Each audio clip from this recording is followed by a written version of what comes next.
Welcome to the Spiritual Artist Podcast. This is Chris Miller. I invite you to join me as I interview artists from a variety of disciplines. We'll share powerful stories and lessons learned while making their art.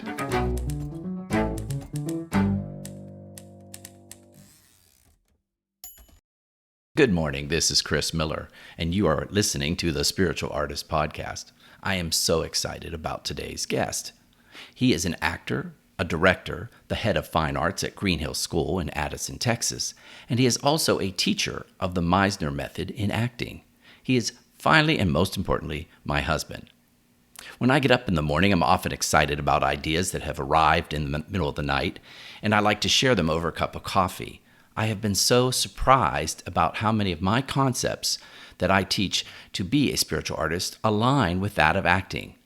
I'm looking forward to sharing these ideas with you so you can discover how to be more present in your work and authentic with what you create. Good morning, Terry. Good morning. How are you? I'm good. I was just telling my listeners about how we have these wonderful talks in the morning over coffee. Yeah. And so I want to share once again with you.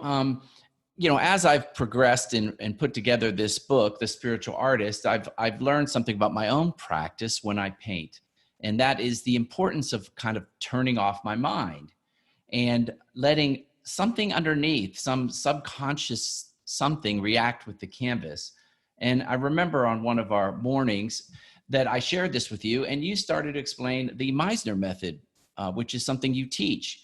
And so explain that to our listeners. Well, very briefly, Sanford Meisner was an actor from the early 30s, began to teach a particular type of or style of acting, which was realism, really. And he developed this technique that became known as the Meisner Technique. And I was fortunate enough to study that in New York. And so as a teacher myself, that's what I teach. My main teacher was a guy by the name of Fred Karaman, who had studied extensively with Sandy Meisner. To get back to your question about, the Meisner technique and how it relates to being present, as with any kind of art form, our biggest enemies to success are the editor that we have in our head, the voices that we have in our head that hold us back from being fully expressive, no matter the medium, whether it's a painter like you, or a musician, or an actor. Being fully expressive and finding a way to be fully expressive with your own personal spirit, your own point of view, is essential to being successful and what Meisner called a master at any craft, at any art form. Well, it's interesting because as the spiritual artist progresses, I realize that there are the similar techniques in any creative endeavor. Absolutely. Yeah. And so when you do this with students, how does it work? Explain how to the listeners how it works exactly. The Meisner technique centers on begins with a foundation exercise called repetition, which I like to explain as kind of like a ping pong game, where you put your attention on one actor and that actor puts their attention on you. You make an observation like you have on a black shirt, and then you simply repeat that from your point of view. You have on a black shirt, I have on a black shirt. And you continually repeat that to the point where it becomes almost hypnosis. And I mean that in a loose hypnosis in a loose sense, in so much as that you begin to think about the meaning of the words, and it becomes pure expression of what you're getting from the other person, whether it be tone of voice, behavioral, the look in their eye, connected to how those things make you feel. And through that loose hypnosis process, you learn through this practice to get out of your head and be present in the moment. As with any skill like this, it takes an incredible amount of practice because we are in our society taught to second guess and think about everything we say before we say it or before we express it. And that kind of editor is the enemy to any full expression of any kind of art form. So through the development of this exercise, we learn to stop editing and be present in the moment and be fully expressive. So it's almost like you get caught up in a reaction. You react back and forth with the other person. Well, it's funny that the last part of the word react is act, right? Yes, Yeah. absolutely. It's reacting.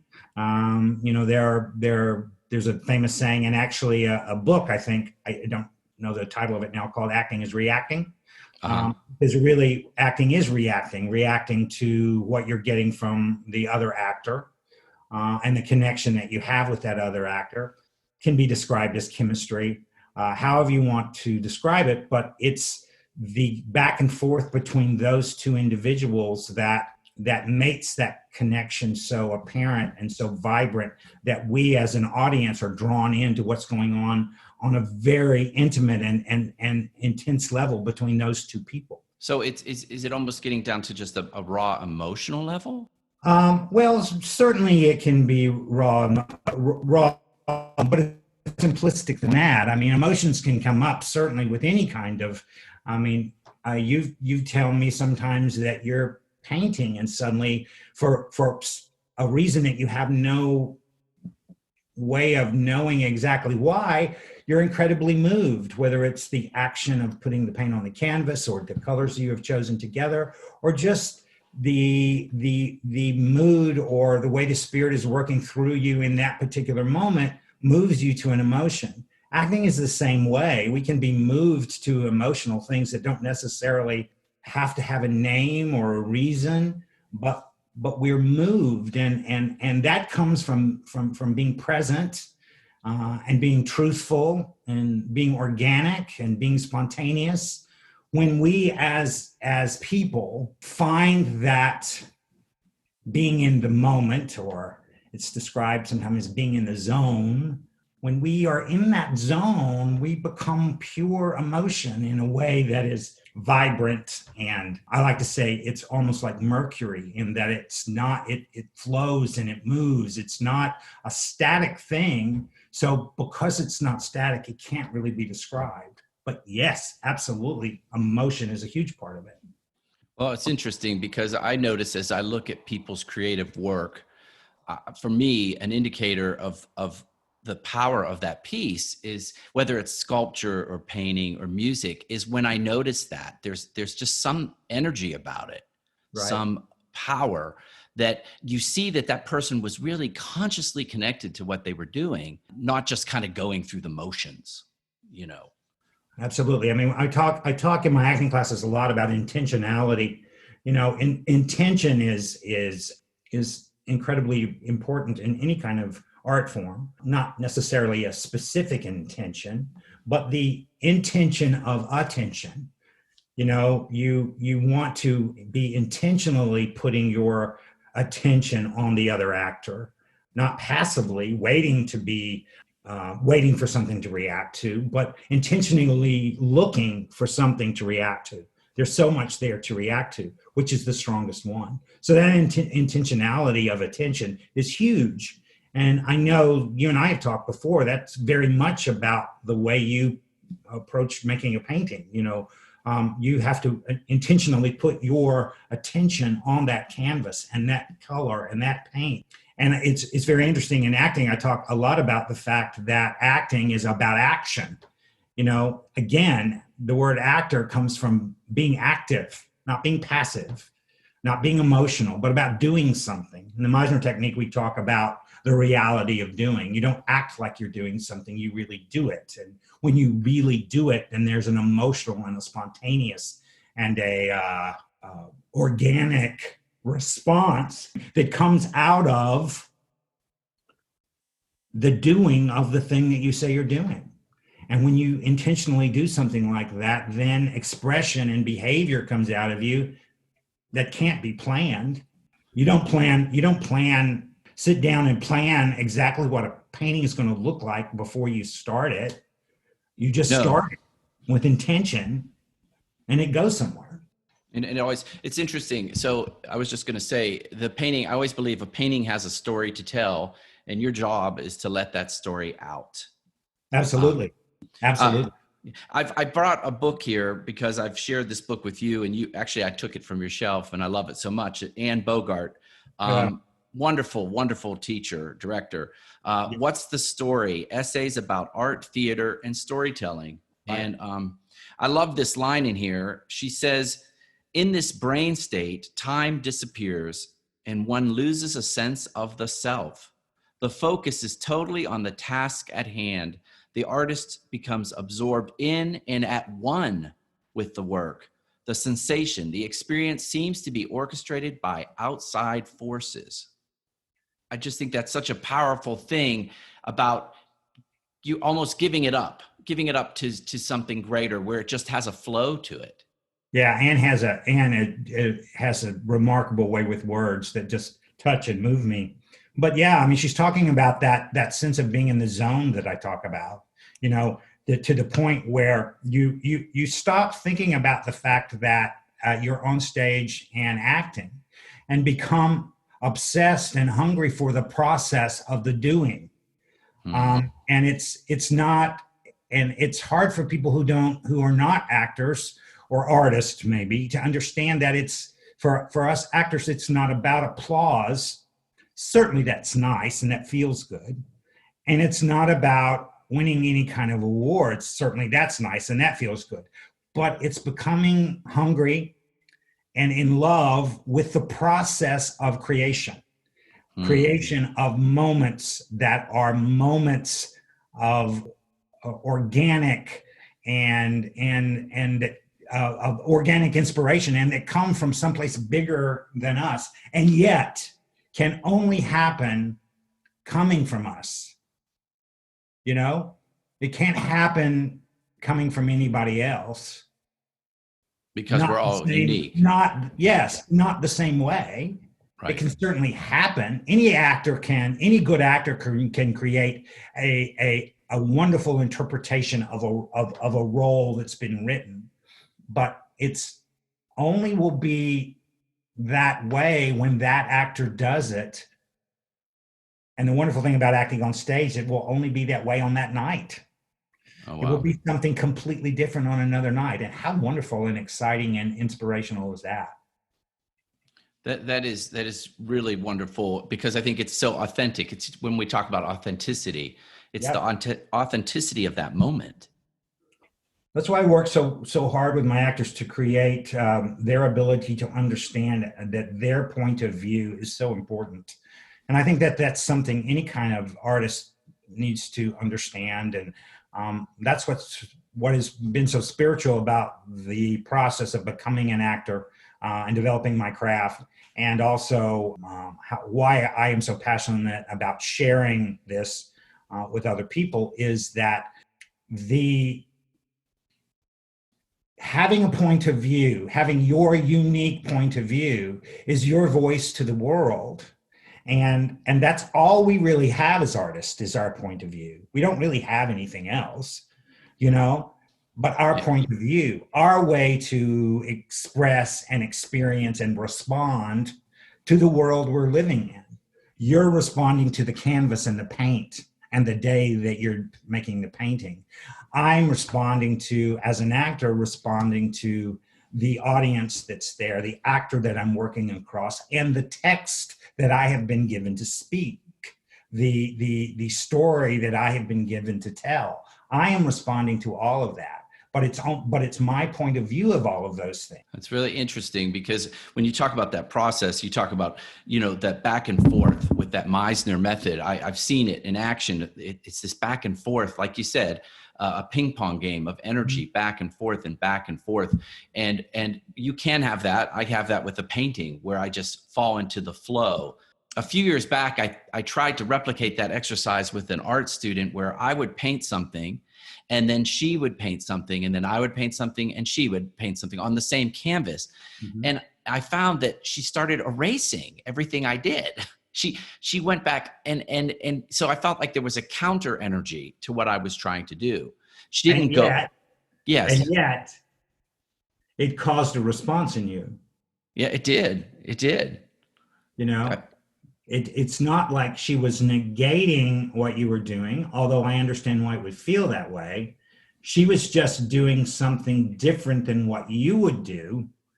And your spirit, your expression responded to that, Right. which may have made you want to erase what she did.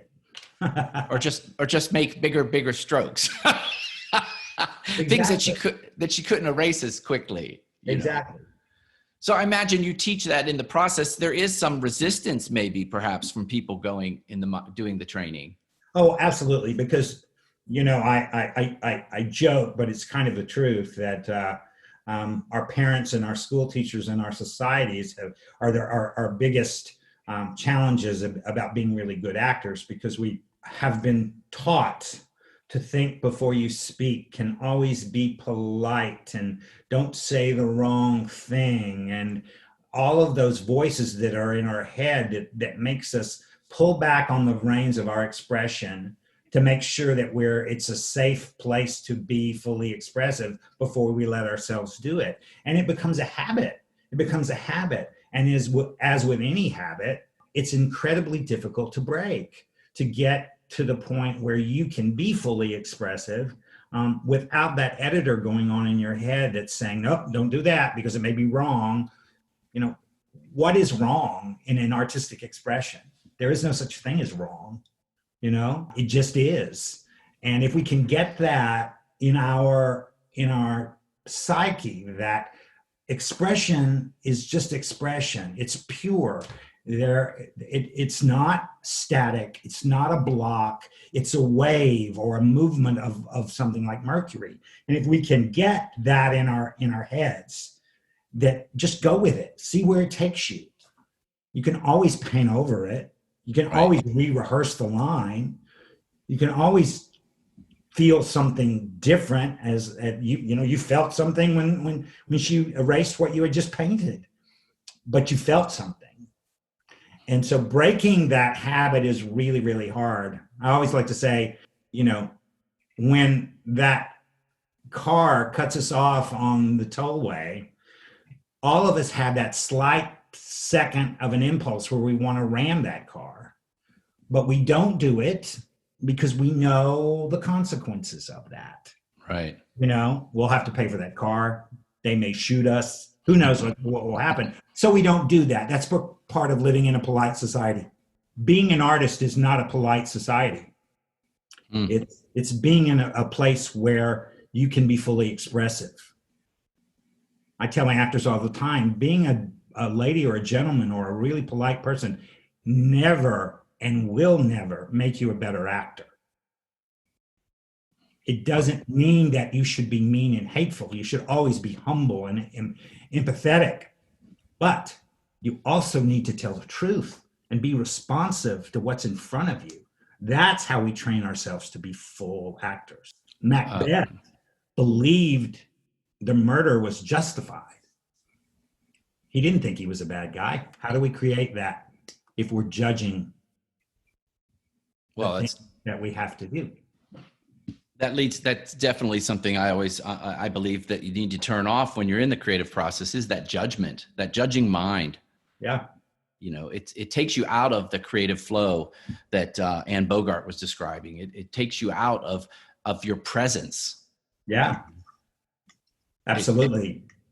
And it's a lot of work to stay in the presence, to stay in the zone, to stay in the moment. It takes a lot of work to be able to get there, because you have to break those habits, because there are always distractions. There are people who are going to say your work is not good. There's always going to be some sort of distraction, but the work is doing it anyway. The work is continuing to practice the craft, whatever your chosen craft is, right, to the point where you can be at least most of the time in the zone. Nobody's in the zone 100%. But if you can get to the point where you're in the zone most of the time, or even better,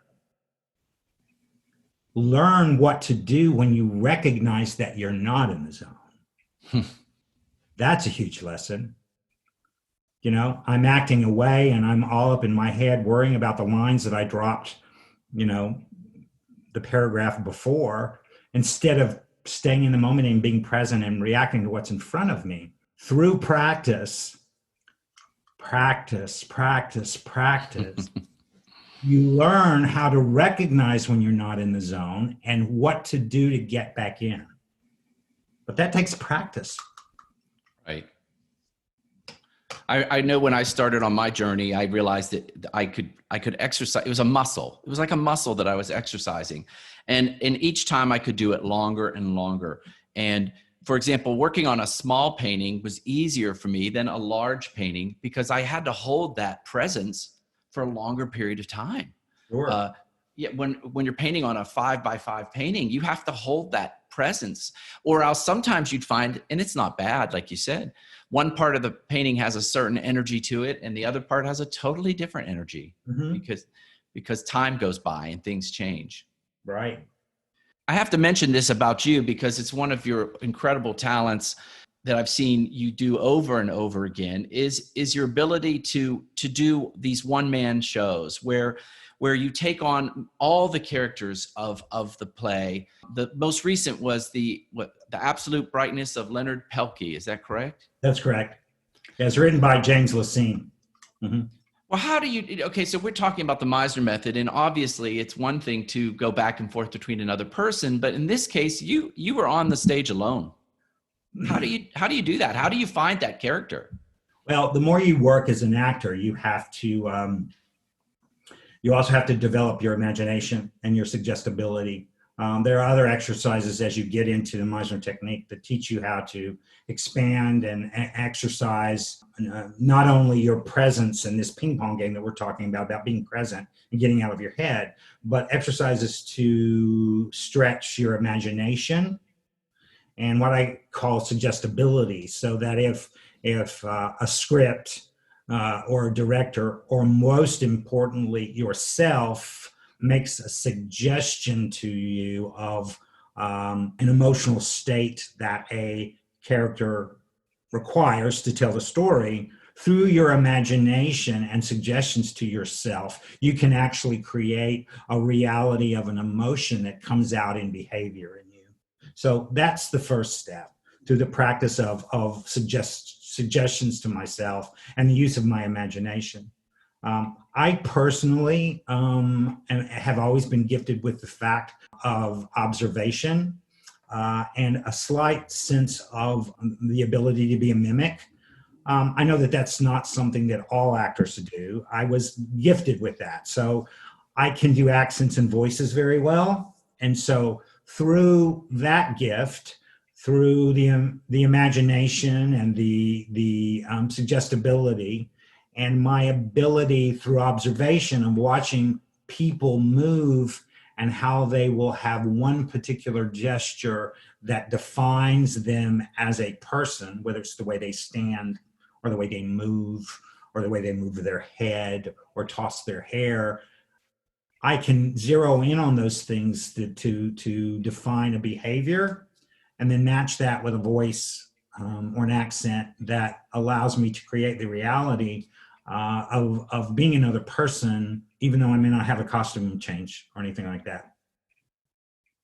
Well, it's interesting because in our last segment, we interviewed Lisa Coyle, and we were talking about your body-mind connection and how your body does relate to your mind.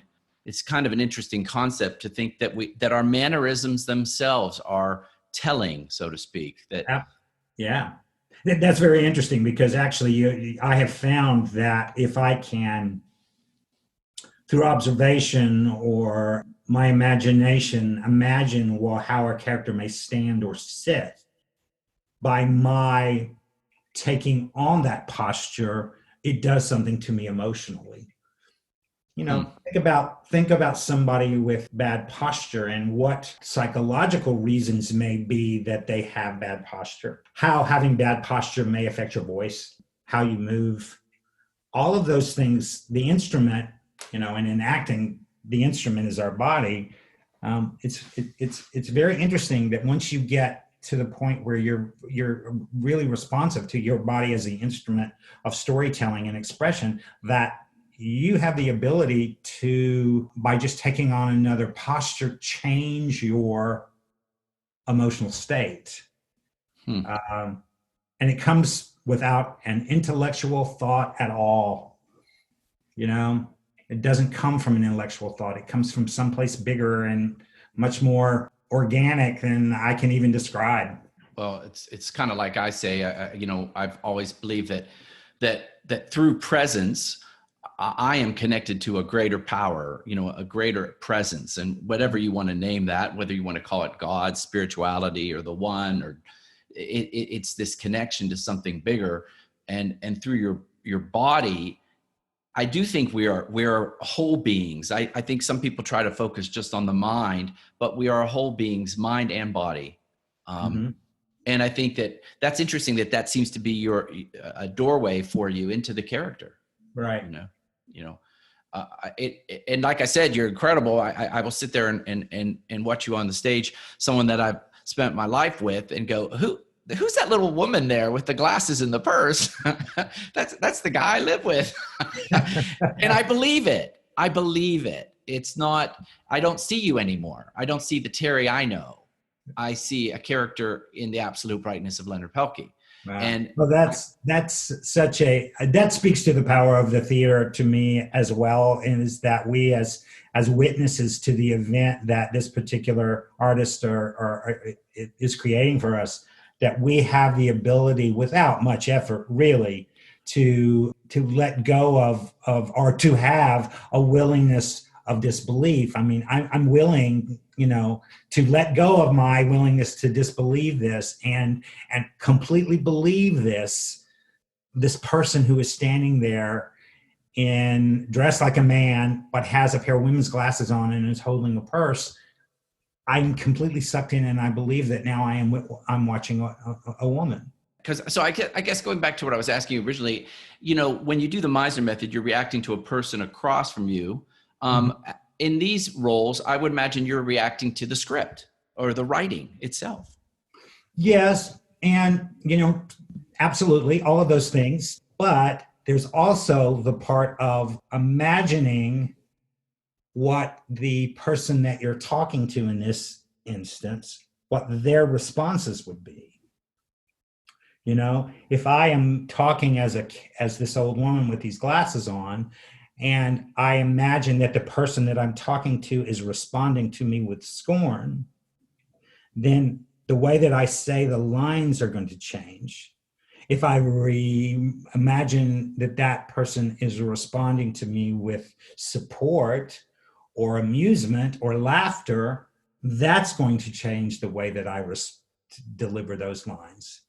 So all of that becomes part of what I have created in these little one person shows where I'm playing multiple people, and each one has a series of monologues about a theme. Then I, with my imagination, create the other person so that I know what I'm responding to. So in my imagination, the person that would be there in the Meisner ping pong exercise, repetition exercise, is there in my imagination. And so your imagination is personal. It's unique to you. Absolutely. Which is why one person doing the role of the absolute brightness would be totally different from your interpretation of that show. Absolutely.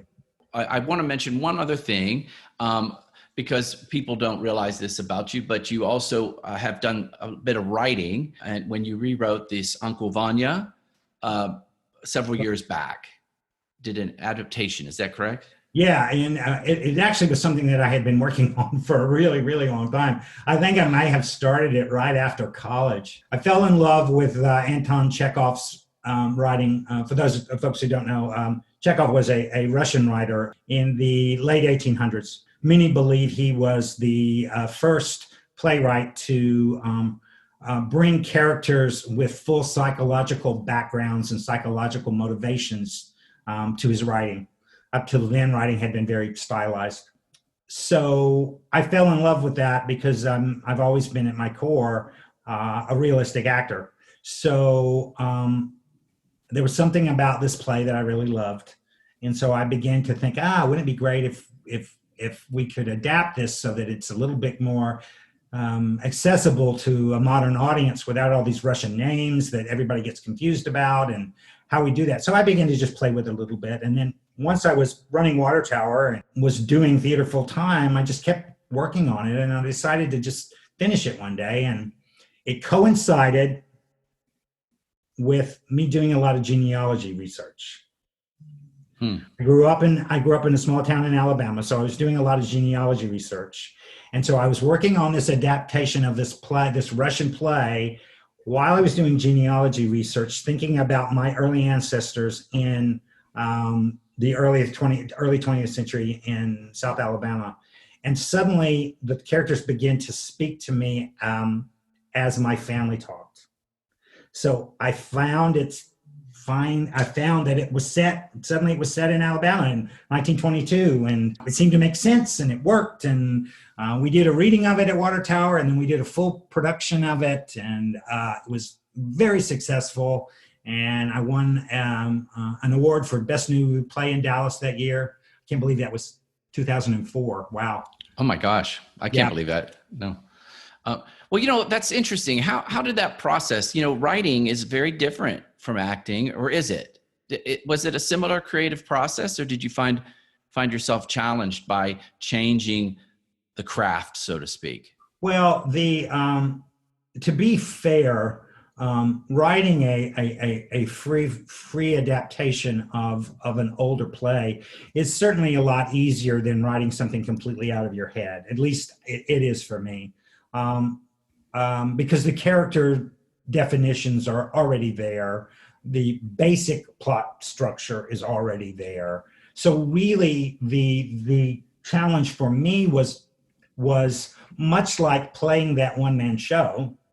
I became each of those characters and rethought how they would speak in this new time. And based on my experience of growing up in the South, those voices came out of me from my experience and my imagination, and just like I work on those other characters. So it was not so much about plotting and character definition, but kind of as an actor in putting myself in those roles and letting them speak through me, that I was then able to put on paper. Now, once that was done, I had to make some plot changes because it didn't work completely.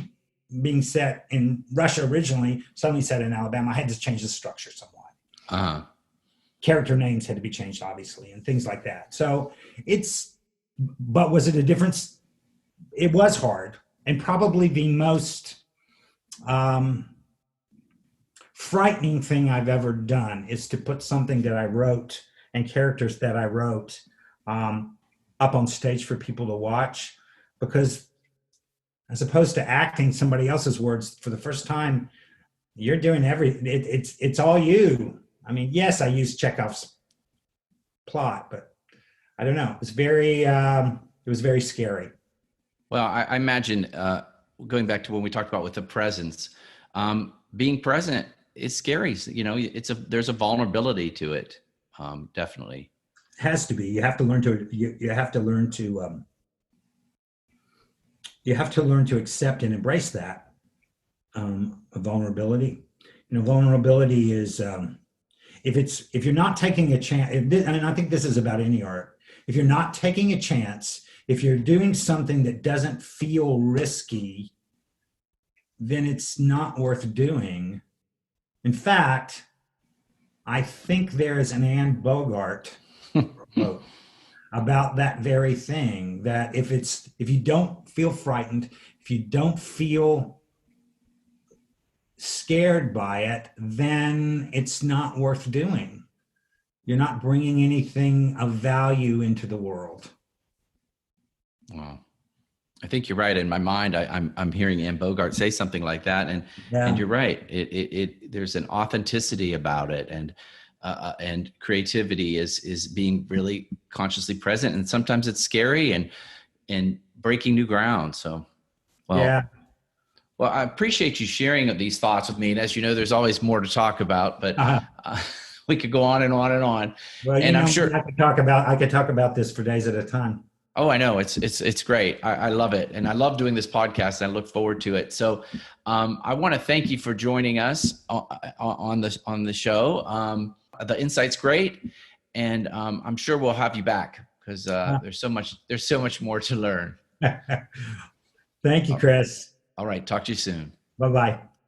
Thanks again for listening to the Spiritual Artist Podcast. Whether you're watching this show on Apple Podcasts, Spotify, Google Play, or iHeartRadio, make sure you choose the subscribe button so that you will receive updates when new segments are released. Most importantly, be still, listen, and know that you are a spiritual artist.